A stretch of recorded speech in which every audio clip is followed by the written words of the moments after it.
చలికాలంలో మన చర్మం పొడిబారుతుంది. దీంతో పాటు మన చర్మంపై దురదలు వంటి సమస్యలు కూడా వస్తుంటాయి.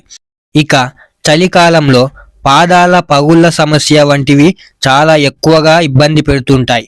ఇంట్లో లభించే పదార్థాలతో ఈ సమస్యను ఎలా తగ్గించుకోవాలో ఇప్పుడు చెప్తాను. మన ఇంట్లో లభించే కొబ్బరి నూనెతో పాదాలకు రాత్రి సమయంలో బాగా మర్దన చేసి ఉదయం కడిగివేయాలి. కొబ్బరి నూనెలో ఉండే యాంటీ ఇన్ఫ్లమేటరీ, యాంటీ మైక్రోబియల్ గుణాలు మన పాదాల పగుళ్లను తగ్గిస్తాయి. ఇంకొక చిట్కా ఏమిటి అంటే, పాదాల పగుళ్లను తగ్గించుకోవడానికి గోరువెచ్చటి నీటిలో కొద్దిగా ఉప్పు వేసి కాళ్ళను ఆ నీటిలో కొన్ని నిమిషాల పాటు అలాగే ఉంచాలి.